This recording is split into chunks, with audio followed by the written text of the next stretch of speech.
this one, Ep.2. We're back. It's been a while.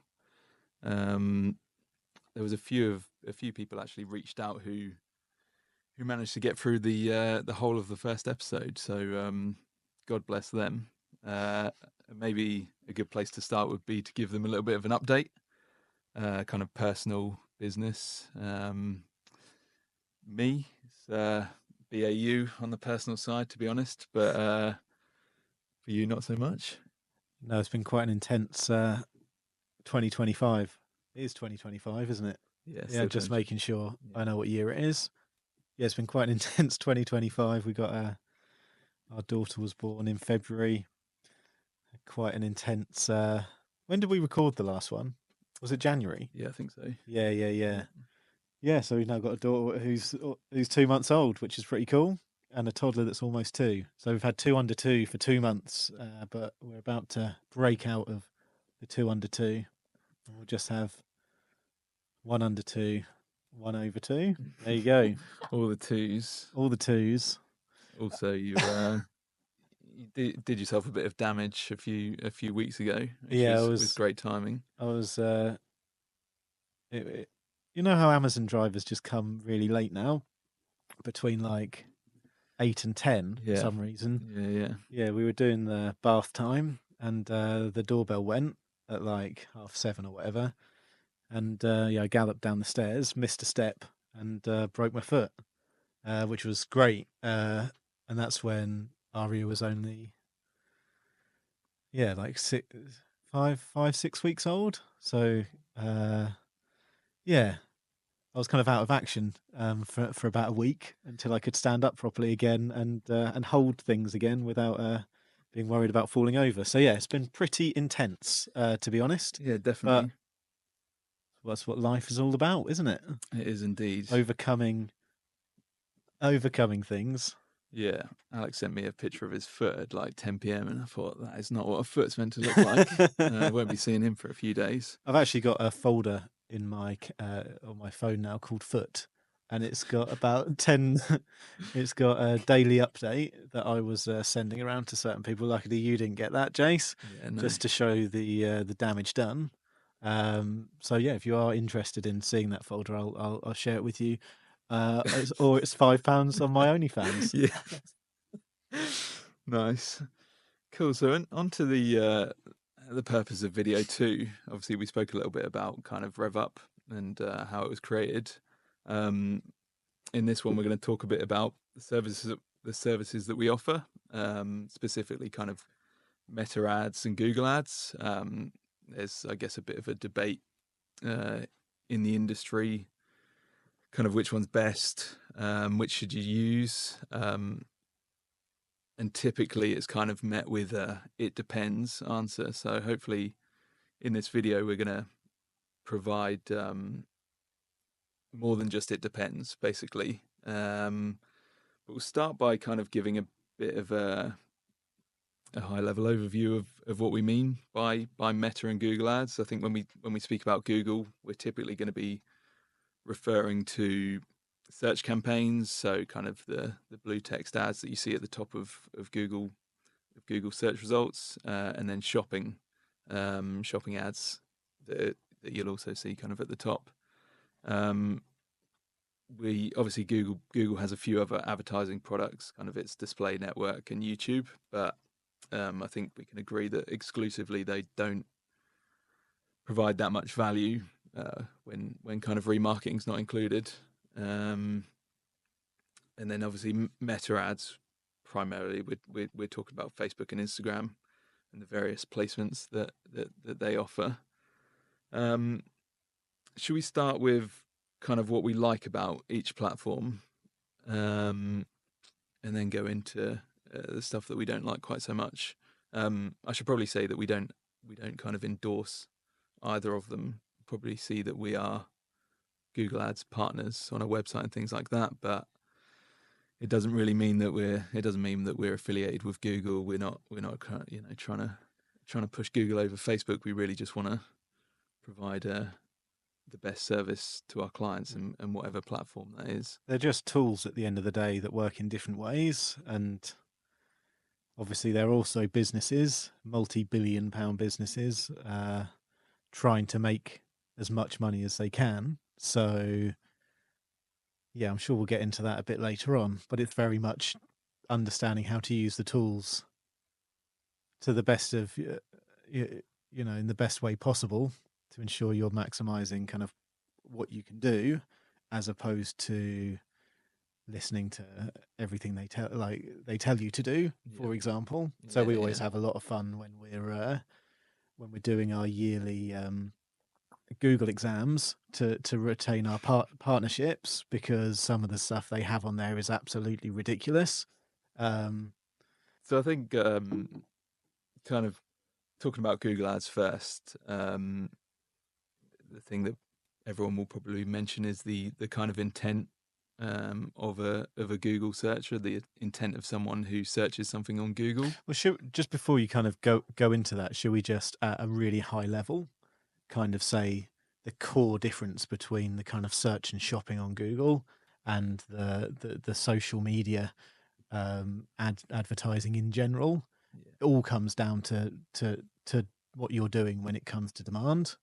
So you're either showing someone something that they don't know they want when they're not looking for it, or you're showing something to someone when they are looking for it and they do have a level of intent. So we split that out nicely into two kind of groups, where you're doing demand generation and you're doing demand capture. And obviously there's overlap there, but to kind of keep it simple, search and shopping are very much on the Google side are very much demand capture. So you're capturing something that people are already actively looking for. And then on the social media side, on the Meta side, you're introducing someone to something that they may never have even thought about at all. So you're generating your own demand in that situation. Yeah, exactly. So with regards to kind of Google, as Alex said, ideal for demand capture when there is a market there. You've got people who are actively in the market for what you are offering. So typically, I think we could talk a little bit about conversion rates. If that is a kind of KPI that you're keen to maximize, then Google Ads can provide you with a better conversion rate. Something we talk about quite a lot with local clients is like your search and maps integration. So if you're a business where near me is something that people search in addition to the service, then Google can be quite powerful for that. We're talking kind of tradespeople, certain shops as well, brick and mortar stores. The kind of maps integration there can be really powerful. And then obviously with it being an e-commerce brand, Google Shopping is a really strong advertising platform. If people know what your product is. Meta, on the other hand, is great for brand discovery, and more so kind of impulse buys. I guess we could categorize them as things that people don't know that they need until they see it. We could also talk, I guess, one major difference is the audience targeting as well. So with Google search, you specify the keywords that you want to target, and you kind of advertise an ad on those keywords. Whereas Meta, you're defining your audience based on kind of their behaviors, their interests, and things like that. Yeah, because people aren't going on social media to find a product to buy, are they? So it all comes down to understanding who that person is and showing them adverts that will appeal to them. one way or another. A nice way of understanding how it all works is maybe we take the idea of like a plumber. So if you're a plumber and you're offering a whole range of services, then there might be opportunities for you on both Google and Meta, but it will completely depend on the type of service that you're offering. So if you're if you can offer an emergency plumbing service, so maybe you're a 24/7 emergency plumber or something like that, but also do other bits and pieces. So if something bad happens in someone's house, so they have a leak, the shower stops working or whatever, and it's something that they need to get sorted ASAP, they are going to go and search on Google for an emergency plumber.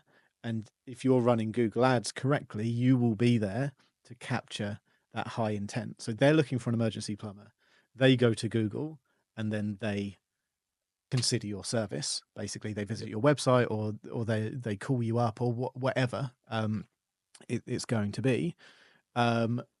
If you were advertising that same emergency plumbing service on Facebook, the chances of you hitting the right if you're if you've got a leak in your house, the last thing you're going to do is go onto Facebook and just have a little browse, or go onto Instagram, have a little browse, and be like, oh yeah, an emergency plumber. I need an emergency plumber. I'll give him a call now. It just doesn't make any sense. Like, there's no we would not recommend, like, as part of a trying to actually get business, generate business transactionally, running an ad like that on Meta. It doesn't make sense. However, if you are offering a bathroom, I've forgotten the other example. I think if you're offering like full boiler installations and things like that. Oh, like or a boiler service. Yeah, putting an ad on Meta then makes some sense, because it's a reminder for people. If someone's had a boiler in their house for 20 years and they know that it's a bit problematic, seeing an ad for a local plumber who looks reasonably priced, or is particularly local to them, offers a good guarantee, whatever. That's where like the visual storytelling of Meta can work nicely for you. And there's actually an overlap on that one as well. So if you were offering boiler servicing, like, people will search Google for boiler servicing, but also people will forget that they need their boiler serviced. So having something jump out at them while they're searching social media, they might be like, I should probably actually get that sorted. So it's lower intent when they're not actively searching for it. So there's actually a nice little overlap there that you could effectively run both, and they should both generate you leads. Obviously the higher intent would always be on Google because it's an active search. But then perhaps you're a plumber and you also offer to redo people's bathrooms or whatever, or you're offering a water heat recovery service or something like that to install under someone's shower or under someone's bath, where they can make their house more eco-friendly. Most people don't really know about that. They don't know they want it until they see it. So in essence, you're creating demand for your service yourself. We could type in to Google now, water waste heat recovery installation for a shower or whatever, and like no one would be searching for it. But if you had an advert that said, do you want to save money on your bills long term? Do you want to be more eco-friendly? Do you want to you can tell that story, and someone will go from having no idea what the product is at all to thinking, oh, actually, this is something I might consider. And the funny thing about that is then they might then go to Google and be like, I want to know a bit more about this. And then they'll search on Google because you've generated that demand yourself, because you're telling people that this product exists and it's something that you offer, and then you'll then be considered if they decide to go ahead with it. But you can see in that situation that your conversion rate, as you were saying earlier, is going to be a lot lower from someone seeing that ad to actually making the purchase, because they're not ready yet. You've only just introduced them to it. So it's important to ensure that if it is something that interests them, that you're following them down that journey with the ads and the content on your website. And we could go off into like newsletters and and remarketing and stuff like that, but that's for another day probably. But hopefully you can understand, you can see kind of the difference in that example between how the different ad platforms can be helpful in different circumstances. Yeah, there's a lot of verticals where both work, and we often obviously get asked the question of kind of which one should I choose, and that's typically, in an ideal world, a lot of the time we will say both, because there is an element of each platform which will work in your favor, but then you have to respect that kind of budget is always a limitation, or it is typically a limitation. And so then it's about how do we create a strategy that will maximize return so that you can then invest more in those platforms. So this is why we'll historically we've generated, or we've got clients in as Google Ads only clients, but then we've kind of led them on to, like you say, Meta, newsletter, email, to maybe support LinkedIn. If it's B2B. Should we? I do want to get into some more kind of example business scenarios, but do you want to talk? Should we talk a little bit about potentially some kind of limitations? We've talked about what's good about each platform, but maybe we'll talk a little bit about why things that could put people off each platform. Let's start with Google, shall we? We've both worked on Google for 10, or Google Ads specifically for probably 10 plus years, so it's quite easy to find stuff you don't like about it.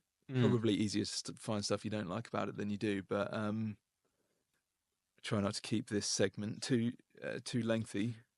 By the time we've said, there'll be more added to this list every year as they change their platform more and more, and then they'll redesign it for no reason again. But yeah, let's see where we're at right now with annoying things. I think one thing that people talk about a lot with Google is that there's less need for kind of creative, and therefore it can be more budget friendly. Obviously, if you're gonna create a good meta ad, we'll always recommend having good creative to go along with it, whether that's kind of video, image, whatever. Whereas on Google, you can obviously just launch a blue text ad that goes at the top of the search results, which seemingly should be cheap to create, but you're going to need a good website. Well, you're going to need a website first, and then hopefully you're going to need one that will convert.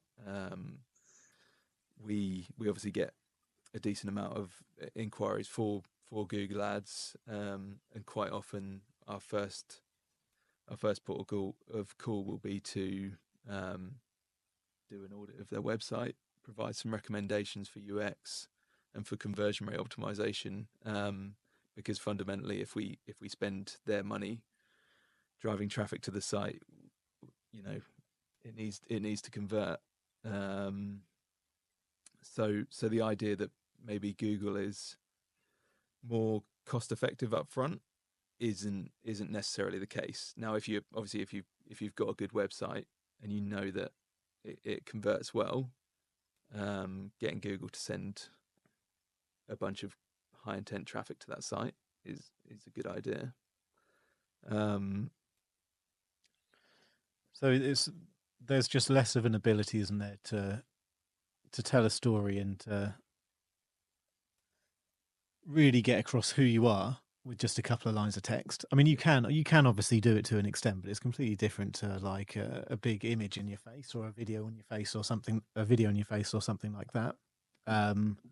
So it can be less emotive. Yeah. So people, but I guess because people kind of know what they want, that kind of makes up for it. Yeah. To an extent.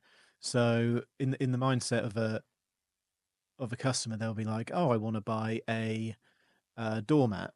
They'll search for doormats. They'll see that you offer doormats, and then they'll click onto your website, and then they'll say, "Is this someone I want to buy a doormat off?" Yeah. Because until they hit your website, realistically, they don't know anything about you. Whereas, whereas on Meta, they know quite a lot about you because you've shown them something that tells much more of a story. Because the creative is a lot more flexible. Yeah. Because you at the end of the day get text, video, and imagery kind of all together on social. So it can, for Google, it's a restriction, especially on search and shopping. I mean, that's why it's so important to have a website that backs it up. Yeah. But again, we can talk about conversion rate optimization another time, I think. But Yeah, I mean, definitely. without that, looking at the full funnel of how digital marketing works, everything needs to work together. Otherwise, nothing's going to work. So let's talk about that another time. Yeah, definitely. Kind of moving over to Meta. One thing that stands out is, I guess we'll call it like ad blindness. There's so many ads on Meta these days. It's probably one every 4 posts. You probably see just as many ads as you do people, your friends posting stuff. So it need like ad blindness is definitely a thing, and that's why kind of your creative needs to be so good these days. And I that's think, why your targeting needs to be good as well. yeah, but there's a lot of people that say Meta doesn't work, and well, a lot of people will say all different types of ads don't Don't work, worry. and that is purely because it's either an issue with the. I mean, at the end of the day, it's either an issue with your kind of creative and your marketing and your messaging, or it's a problem with your product, or it's a problem with your price. Like, there's only so many things there can be an issue with. I mean, if it's an issue with your product, you're not gonna sell any because no one wants it, no matter how amazingly you present it. Um, and yeah, so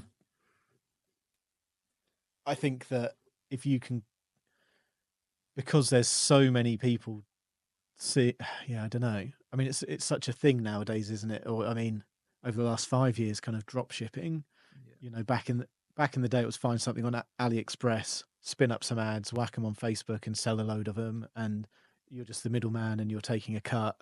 Um, and people are still doing that, but it just doesn't work as well now Yeah. because you're kind of competing on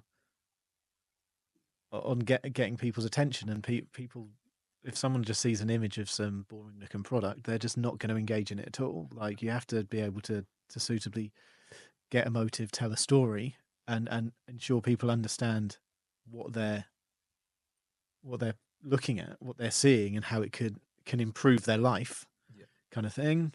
And then just I guess one other thing from our side, more so than kind of client side, is like attribution issues that we face with Meta versus Google. I'm sure any other agencies and or freelancers that are doing a similar thing to us is a problem that you've faced, in that kind of Facebook wants to take the credit for every transaction that you get on your site.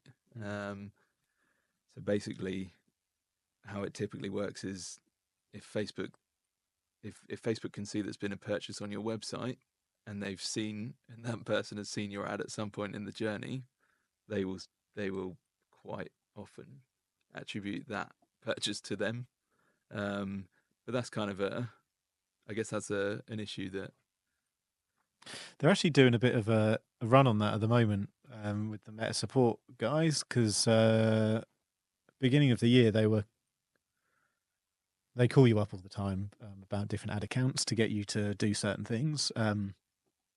But they were like, do you understand how the reporting works versus, say, Google Analytics?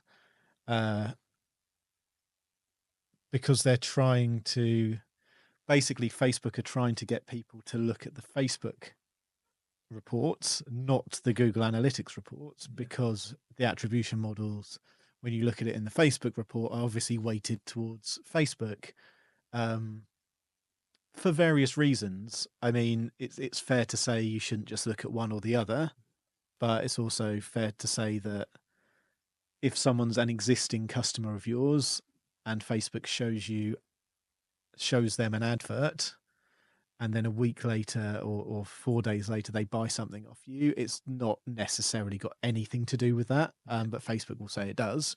So yeah, there's a little bit of kind of black magic going on there. Yeah, but it's a bit of a challenge that we face with clients, is try not to put too much weight in any report, in any one report. Try and take like I hate the word, but like a holistic view of what's going on. And if everything is going in the right direction, don't get too hung up on, was it Meta that generated that purchase, or was it Google? Because the likelihood is if you're running multiple different ads on multiple different platforms, it's going to be both at some point in the journey. Should we do another kind of example business scenario? So we've done the kind of plumber as an example. I've jotted down here like a new business. If you're a new business launching without an audience, obviously it's something that's a lot of people are doing every day. Kind of, how do you leverage each platform? And I guess we'll probably start by putting some framework around that.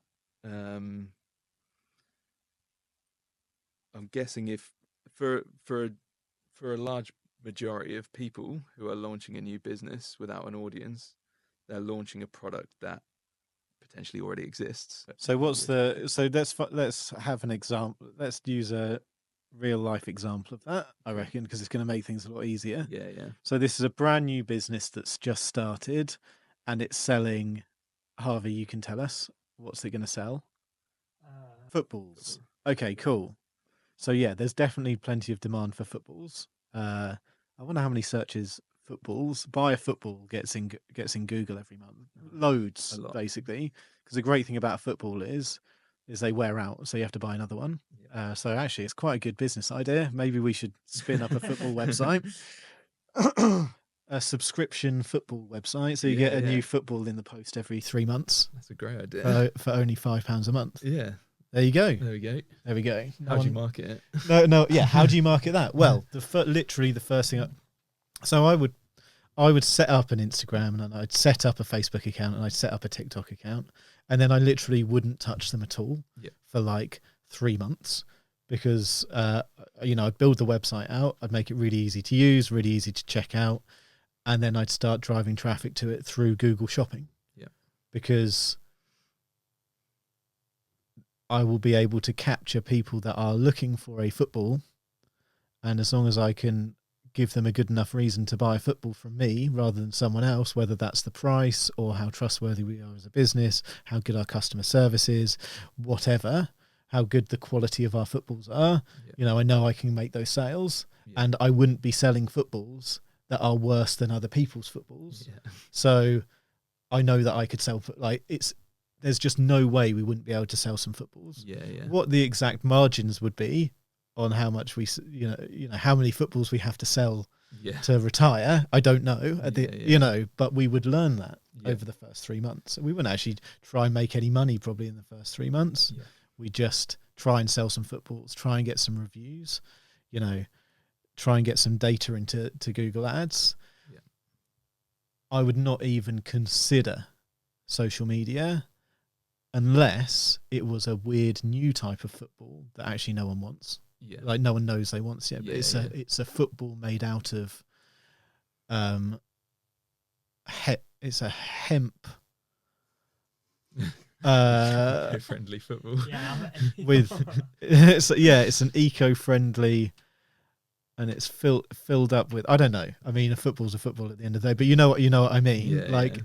if it was a special, it's a football, but Well, it's an oval. Yeah, it's a rugby ball. No, that's not. Yeah, but exactly. I guess an example would be like you see these kids' toys, like it's like a football-based kids' toy. So back in the day, for me, it'd be like a football on a string kind of thing, and things like that. You can do keepy uppies with it. You strap it to your ankle. Yeah, whatever. Yeah, just bits and pieces like that. Something that no one's searching for. But be like, oh, that looks like a bit of fun. Oh, it's only a tenner. I'll just buy that impossible. for my I'll buy it for my kid. I'll buy it for my my whatever, my grandkids or whatever. So 100% for the first three months. I wouldn't do anything else. I'd just try and make some sales on Google, and I would literally spend all my money on scaling that until it doesn't easily scale anymore. Yeah, and then start to broaden. Yeah. What about another one? Another example. Let's go for like a club. I guess with topically, let's go for like a baby club. If you're a baby club in Norwich. So this is like so this is a village hall. Yeah. Kind of sensory play. Yeah. Like a slide and a little climbing frame and a load of bits and pieces all over the floor, and £7 or £8 an hour. Yeah. Coffee. Yeah, you get a coffee for the parents. Brand new, no one knows about it. Yep. I mean, the power of social media on things like that, because it's so visual and parents like to share pictures of their kids and what they're up to. You would be a fool to ignore social media, but I'd also probably look at Google as well, because people will be searching for like baby clubs, baby days out, like things to do. Like people will. So I guess it would be a combination. Yeah. But what I would likely do first thing, you wouldn't actually necessarily even need a website to make that type of business work. But I think you should always have a website because it makes your business more professional. Yeah. So I'd create everything, create all the accounts and and then I'd really focus on Instagram.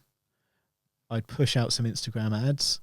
I'd get as many people to the first event as possible, and then I would get them sharing. I would get them taking pictures of their kids while they're there having a great time. Get them to hashtag us, to at us in their posts, and I'd basically use meta ads as a way to jumpstart a organic social following. And then I'd run some Google ads on the side just to capture some high intent traffic.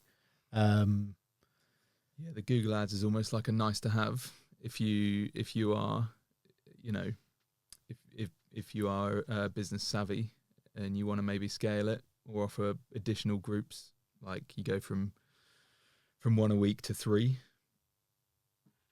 then using Google ads and kind of like the Maps integration that we spoke about before is definitely a nice to have. Let's do one more example scenario, and then let's wrap it all up. So what I want to talk about is like a personal trainer, kind of going to the gym. I speak to PTs all the time about what I do and what they do, and I think there's been very few scenarios where I don't think I've ever actually recommended that a personal trainer runs Google ads, and that is purely because it's such a personal service, and personality is such a big thing in it. Yes, people are searching on Google for personal trainers near me, or like the best personal trainer in Norwich, or whatever it is, but they're still going to want to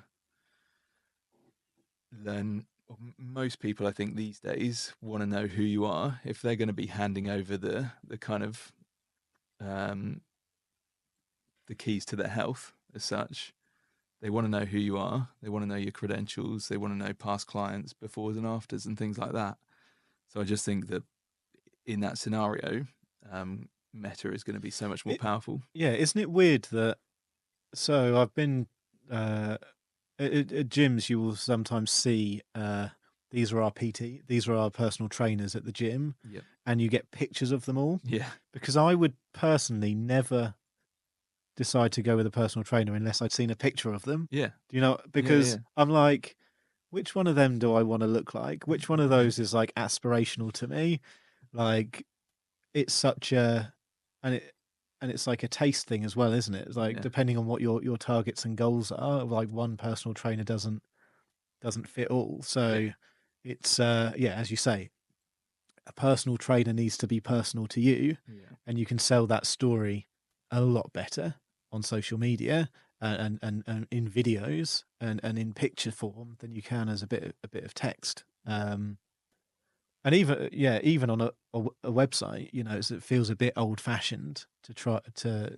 You can't really get to know someone through a website as well as you can on social media when it's a single person as opposed to a business. So I completely agree with you on that.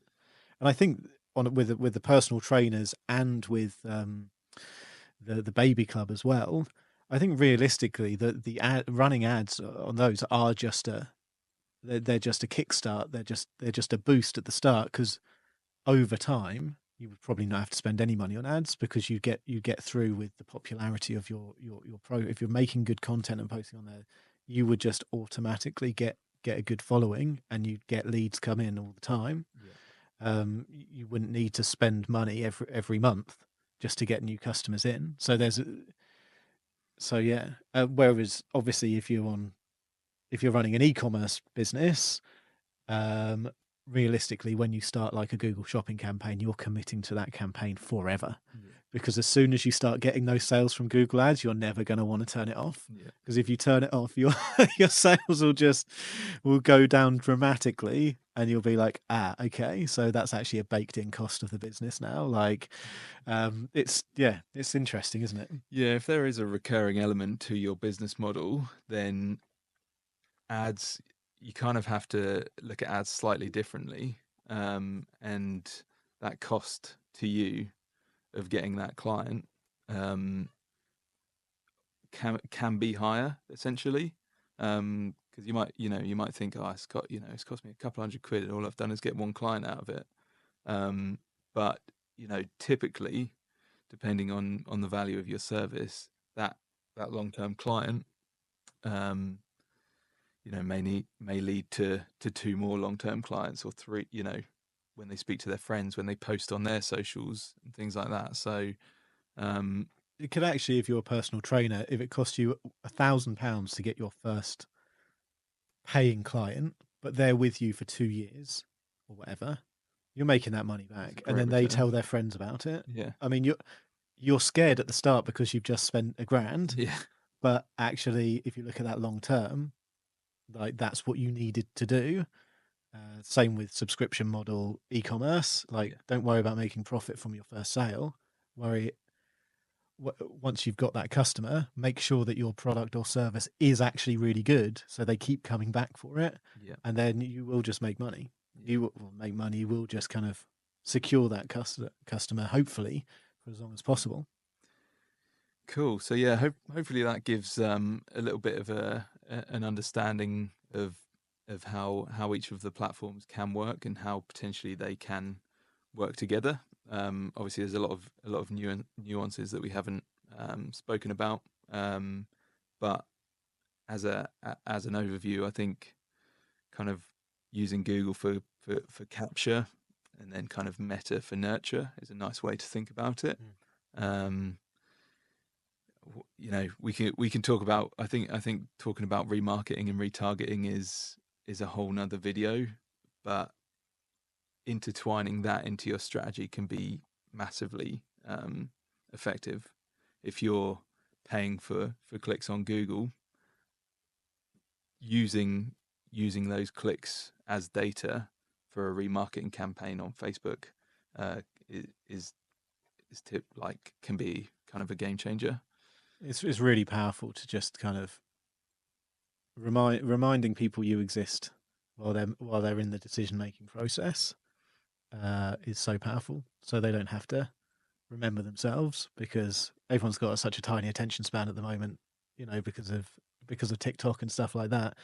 It's nice to just regularly remind people, we're still here, and it's actually a lot more cost effective once they've been on your website to remarket to them than capture a new person. But there is a million things we can talk about regarding this. We haven't even gone into any technical detail about tracking and setting up. But I guess that's something people watching this don't have to worry about. We'll do all of that for you. You just need to understand why we're doing it and why we do it the way we do, because of how these different platforms work. And that's what we're trying to help explain today. Exactly. I think that's probably a nice message to end on. So stick around. There will be another episode. It will come quicker than the second. So stay tuned.